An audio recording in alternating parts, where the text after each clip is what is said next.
Hello everyone, आप सभी का गणित एनालिसिस चैनल पर स्वागत है। हमने अपनी पिछली क्लास में एक्सरसाइज 2.2 का जो क्वेश्चन नंबर 1 था उसके अंदर भी हमारे 6 क्वेश्चंस थे।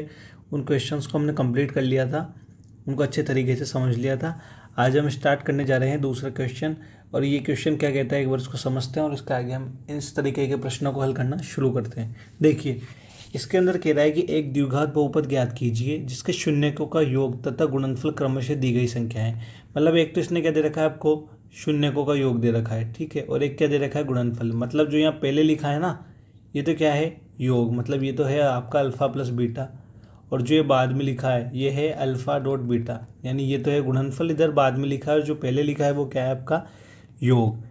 तो अब आपको क्या करना है, आपको शून्यकों का योग दे दिया और शून्यकों का गुणनफल दे दिया, और अब आपसे क्या पूछ रहा है, द्विघात बहुपद। तो इससे रिलेटेड एक फॉर्मूला मैंने आप लोगों को पिछली क्लास में बताया था कि यदि आपको किसी बहुपद के लिए शून्यकों का योग और गुणनफल क्रमशः दिया गया हो तो वो बहुपद कौन सा होगा। तो जैसे अगर मैं इसे एक्स के पदों में लिखना चाहूँ तो पी एक्स बराबर एक्स स्क्वायर, बाहर क्या लगेगा के, ठीक है, x square minus alpha plus beta into x plus का अल्फ़ा डॉट बीटा। ये क्या होता है, हमारा फॉर्मूला होता है। अल्फ़ा प्लस बीटा क्या है, यहाँ पर शून्यकों का योग है। देखिए अल्फ़ा प्लस बीटा क्या है आपका, शून्यकों का योग, और गुणनफल क्या है, अल्फ़ा डॉट बीटा। इस चीज़ का आपको स्पेशली ध्यान रखना है, ये हमारे सवाल के अंदर दिया गया है। अब इस तरीके के सवाल को हल करने के हमारे पास क्या है कि दो मेथड है, ठीक है। पहला मेथड तो यही है फॉर्मूले वाला, ठीक है। मेथड जो आपका 1 है ये तो है फॉर्मूला बेस, और जो मेथड 2 है वो भी एक अच्छा मेथड है। अगर यदि मान लीजिए आप लोग फॉर्मूला भूल जाते हैं तो उस मेथड से भी आप सवाल को हल कर सकते हैं, उसको हम बोलेंगे कंपैरिजन मेथड, ठीक है। मैं आपको दोनों ही मेथड से सवाल हल करवाऊंगा और आपको समझाने की कोशिश करता हूँ, ठीक है। तो अब हम अपनी एक बार स्लाइड को चेंज करते हैं और अपनी नेक्स्ट स्लाइड पर चलते हैं। देखिए ये हमारा पहला क्वेश्चन है। इस क्वेश्चन में हमें क्या दिया गया है कि शून्यकों का योग तो दे रखा है 1/4 और शून्यकों का गुणनफल क्या दिया है, -1। तो पहले एक बार हम लिख लेते हैं शून्यकों का योग हमें क्या दिया है इसमें सवाल के अंदर। तो मैं यहाँ लिख देता हूँ शून्यकों का योग,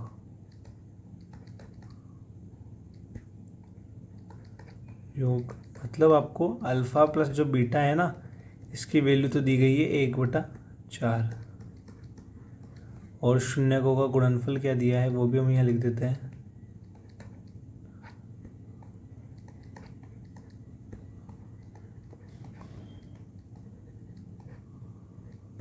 अल्फ़ा डॉट बीटा क्या दिया है हमें, -1। देखिए हमारे पास एक फॉर्मूला है, यदि आपको शून्यकों का योग एवं शून्यकों का गुणनफल दिया गया हो तो आप यहाँ क्या लिखेंगे, यदि शून्यकों का योग एवं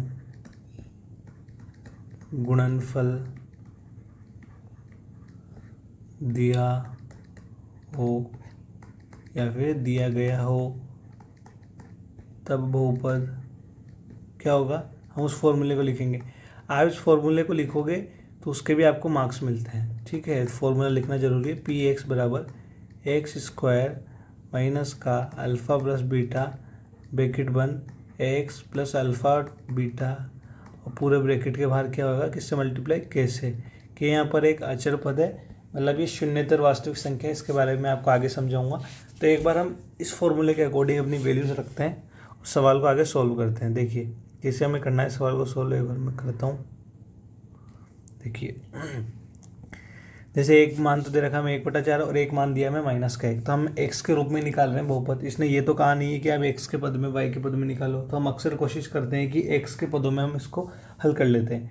तो जैसे मान लीजिए मैंने इसको x के पदों में निकाल रहा हूँ, तो पी एक्स बराबर के को बाहर ऐसे कैसे रहने देंगे, x square minus alpha plus beta का मान क्या है मेरे पास 1/4, तो मैं यहाँ पर क्या लिख दूंगा 1/4 एक्स, ठीक है, प्लस अल्फ़ा और बीटा का मान क्या है -1, तो ब्रैकेट लगाए क्या लिख दूंगा -1।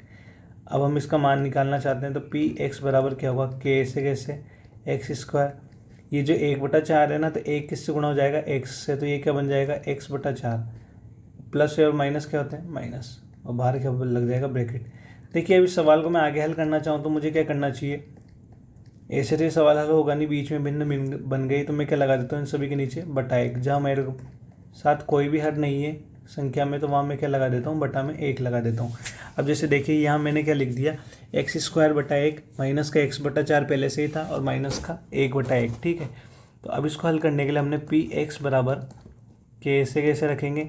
अब देखिए यहाँ हर में मतलब जो भी भिन्न होती है उसमें अंश और हर होते हैं, यानी एक न्यूमरेटर होता है और एक डिनोमिनेटर होता है। तो यहाँ डिनोमिनेटर में क्या है, एक चार एक, तो इन सभी का क्या ले लेंगे हम, एलसीएम। क्या ले लेंगे, एलसीएम।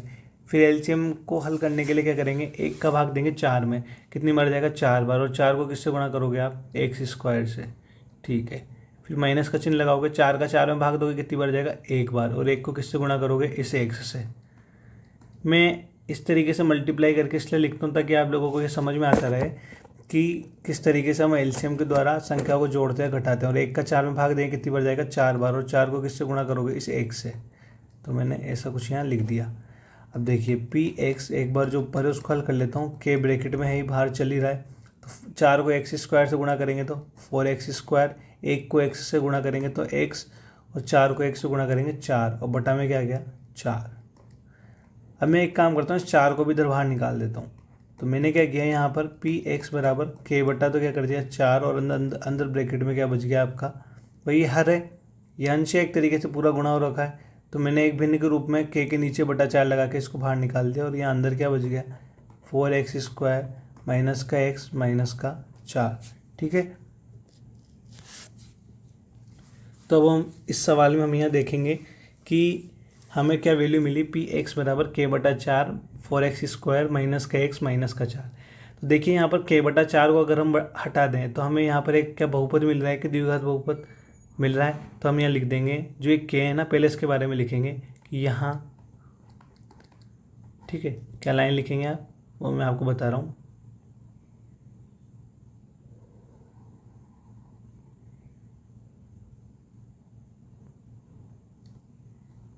ठीक है, इसके नीचे वाली आप यहाँ लाइन लिखेंगे कि यहाँ के एक शून्येतर वास्तविक संख्या है।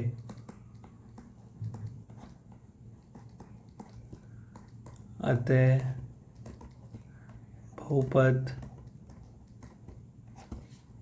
पी एक्स बराबर फोर एक्स स्क्वायर माइनस का एक्स माइनस का चार होगा। देखिए अब मैंने एक बात लिखी है यहाँ पर, यहाँ के एक शून्येतर वास्तविक संख्या है, अतः बहुपद पी एक्स बराबर फोर एक्स स्क्वायर माइनस का एक्स माइनस का चार होगा। तो यहाँ जो हमारा उत्तर है ना, उत्तर तो यही होगा, फोर एक्स स्क्वायर माइनस का एक्स माइनस का चार। आप लोगों को भी पता है ये बहुपद है, द्विघात बहुपद दिख रहा है। पर ये के बटा चार का क्या रोल है ये मैं आपको समझाता हूँ। देखिए यहाँ पे जो के है ना, के का मान हम यहाँ कुछ भी ले सकते हैं केवल जीरो को छोड़ के। मान लीजिए अगर मैंने जीरो ले लिया तो पूरा बहुपद ही जीरो हो जाएगा, ये तो बनी शून्य बहुपद जाएगा। पर हमें चाहिए क्या था, हमें तो चाहिए तो द्विघात बहुपद ना, तो हम के का मान शून्य नहीं ले सकते। और के शून्य के अलावा आप के का मान कोई भी वास्तविक संख्या ले लो, जब इन सभी को आपस में गुणा करके हल करते हैं और इनके जब आप शून्य निकालते हो तो शून्य निकालने के बाद में आपको यही रिलेशन प्राप्त होगा कि शून्य का योग करने पे एक बटा चार मिलेगा और शून्य को आपस में गुणा करने पर माइनस का एक मिलेगा। ठीक है, यही रिलेशन हमारा निकल के आता है। तो इसलिए हम के बटा चार को यहाँ हटा देते हैं और डायरेक्टली क्या लिख देते हैं कि बहुपद क्या होगा, फोर एक्स स्क्वायर माइनस का एक्स माइनस का चार। क्योंकि ये के का मान बदलते जाओगे अलग अलग मान प्राप्त होता जाएगा, पर मूलतः आपका जो बहुपद होगा वो क्या होगा, फोर एक्स स्क्वायर माइनस का एक्स माइनस का चार। देखिए ये तो था हमारा मेथड नंबर एक। अब हम इसी सवाल को मेथड नंबर दो से सॉल्व करते हैं, तो मैं आपको उस तरीके से भी समझाता हूँ। ये है हमारा M2 मतलब मेथड नंबर दो। ये आप लोगों को अच्छे तरीके से समझ में आएगा, ये भी एक अच्छा मेथड है। ये हमारा तुलनात्मक विधि है। ठीक है, मैं एक बार लिख देता हूँ, कंपैरिजन मेथड है। कौन सा मेथड है ताकि आपको याद रहे,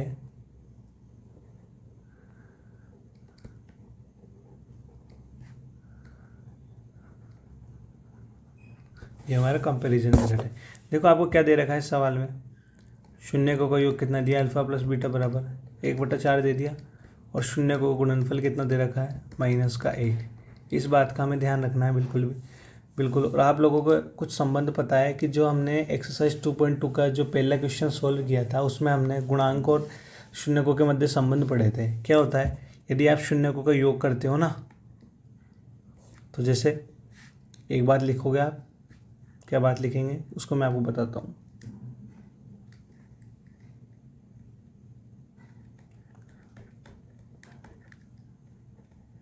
किसी आपको ये लाइन वहाँ लिखनी होगी, किसी बहुपद पी एक्स बराबर ए एक्स स्क्वायर प्लस का बी एक्स प्लस का सी के लिए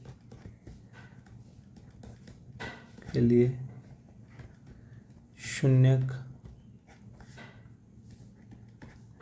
एवं गुणांकों के मध्य संबंध क्या होंगे। संबंध कि एक आपका बहुपद पी एक्स बराबर ए एक्स स्क्वायर प्लस का बी एक्स प्लस का सी है, इसके लिए शून्य एवं गुणांकों के मध्य संबंध। तो यदि जैसे आपको सवाल में शून्यकों का योग दिया है तो आप क्या लिखोगे, पहला शून्यकों का योग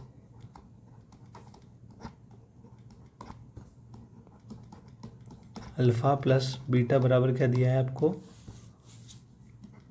माइनस का बी बटा ए होता है, यही होता है संबंध हमारा। ठीक है, अब मुझे पता है कि अल्फा प्लस बीटा का मान कितना दे रखा है यहाँ पर 1/4। क्या दिया है, अल्फा प्लस बीटा का मान यहाँ पर 1/4 दे रखा है। तो मैंने अल्फा प्लस बीटा की जगह पर यहाँ क्या लिख दिया 1/4 और बराबर में क्या है माइनस का बी बटा है। अब मेरे को एक बात बताइए, जो मैं बहुपद लिखूंगा उसको किस तरीके से लिखूंगा। क्या मैं बहुपद को इस तरीके से लिखूंगा, एक बार देखिए मैं इसको हाईलाइट कर रहा हूँ बॉक्स में बंद करके। क्या मैं अपना जो बहुपद लिखूंगा उसको मैं पी एक्स बराबर ए एक्स स्क्वायर प्लस का बी एक्स प्लस का सी करके तो लिखूंगा, मतलब मेरे को ए बी सी की वैल्यू चाहिए। तो यहाँ पर क्या मिल रहा है हमें 1/4 बराबर क्या माइनस का बी बटा ए हो रहा है। तो मैं एक काम करता हूँ, इस माइनस को उधर पक्षांतरण करूँगा तो क्या हो जाएगा, ये माइनस का 1/4 बराबर क्या हो जाएगा बी बटा ए, क्या हो जाएगा बी बटा ए। ये तो आपको क्या मिल गया, शून्यकों का योग। ठीक है, अब मुझे क्या निकालना है, शून्यकों का गुणनफल, वो भी मैं यहाँ पर हल कर देता हूँ। तो उसके लिए मुझे क्या करना है, शून्यकों का गुणनफल, उसका फॉर्मूला क्या होता है, अल्फा इंटू बीटा बराबर क्या होता है सी बटा ए, यही होता है हमारा फॉर्मूला। तो अल्फा इंटू बीटा का मान क्या दे रखा, माइनस का 1 बराबर में क्या हो गया सी बटा ए। देखिए यहाँ पर एक भिन्न बन रही है, पर यहाँ पर एक डायरेक्टली संख्या है, तो इसको मैं भिन्न बनाने के लिए बटा 1 लगा सकता हूँ, हाँ लगा सकता हूँ।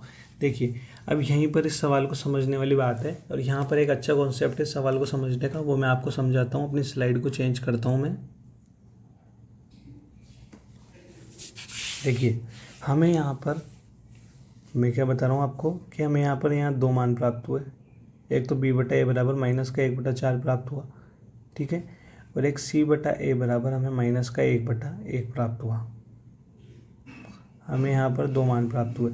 देखिए यहाँ पर सी का मान, अब जैसे मान लीजिए अगर भिन्नों की आप तुलना करते हैं, तुलना करने पर इधर जो भिन्न में कोई भी चर राशि होती है तो बराबर में जो मान लिखा होता है वो भिन्न के मानों की तुलना करने पर हमें प्राप्त होता है। देखिए यहाँ a बराबर 1 आ रहा है यहाँ तो तुलना करने पर यहाँ a बराबर क्या आ रहा है 4 आ रहा है। तो मैं एक काम करता हूँ, अगर यदि मान लीजिए मैं इधर भी 4 बना दूँ नीचे तो इसकी तुलना करना आसान होगा। तो मैं एक काम करता हूँ, तो शून्य को गुणनफल अल्फा इंटू बीटा बराबर सी बटा है ना, तो ये क्या आपको ऐसा नहीं लग रहा कि एक समीकरण बन रही है, इधर अचर राशियाँ हैं, ठीक है, फिर ये क्या बन रही है हमारी एक समीकरण बन रही है, क्योंकि 2 पक्ष इसमें LHS RHS। तो मैं एक काम करता हूँ, इसको तो नाम दे देता हूँ समीकरण नंबर 1 और इसको नाम दे देता हूँ समीकरण नंबर 2। अब मैं एक काम कर देता हूँ, समीकरण 2 में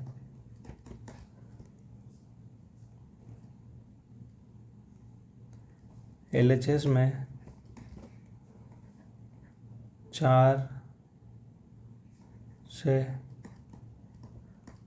अंश व हर में गुणा करने पर, जैसे मैं गुणा करूँगा तो क्या मान मिलेगा, केवल LHS में गुणा कर रहा हूँ मैं, और अधिकतर सवालों में आप यही करोगे 4 गुणा माइनस का 1 बटा 4 गुणा 1 बराबर सी बटा ए, ऐसे कैसे, ठीक है। तो मैं इसको आगे हल करूँगा तो क्या मान मिल जाएगा मेरे को, माइनस का 4 बटा 4 बराबर सी बटा ए। अब आप लोग देख सकते हैं कि यहाँ पर जो हमें ए का मान है ना, यहाँ पर क्या मिल गया 4 मिल गया, इधर भी ए का मान क्या मिल रखा है हमें, 4 मिल रखा है और बी का मान -1 मिल गया। तो अब आप इसको एक नाम दे दो, समीकरण नंबर 3। अतः फिर अब आप क्या लिख दोगे, अतः समीकरण 1 3 की द्वारा ए का मान 4 और यहाँ पर भी ए का मान क्या मिल रहा है, 4, यानी समान मान हमें प्राप्त हो गया। तो तुलना करने पर ए बराबर 4 हो जाएगा। बी के सामने क्या लिखा है, -1, तो बी बराबर क्या होगा, -1 और सी बराबर क्या हो जाएगा, -4। और हम जानते हैं कि जो द्विघात समीकरण क्या होती है, पी एक्स बराबर ax² प्लस का bx प्लस का c, यही होती है। यहाँ पर a b c का मान आप रख दीजिए। तो पी एक्स बराबर a की जगह पे मैं 4 रखूँगा तो 4x², b की जगह पर -1 लिखूँगा तो -1 और उससे गुणा हो जाता है तो -x और c की जगह -4। देखिए हमने अपने तरीके को बदला पर हमें उत्तर क्या वही प्राप्त हुआ गया जो हम चाहते थे, 4x² -4। तो मुझे लगता है कि अब आप लोगों को ये दोनों तरीके समझ में आ गए होंगे। दोनों ही अच्छे तरीके हैं इन सवालों को हल करने के। तो यहीं पर ये हमारी क्लास कंप्लीट होती है। अब हम अपनी अगली क्लास के अंदर अगले क्वेश्चन को हम सॉल्व करते हैं। तो आप हमारे चैनल को लाइक करें, शेयर करें, सब्सक्राइब करें और हमें ग्रो होने में सपोर्ट करें।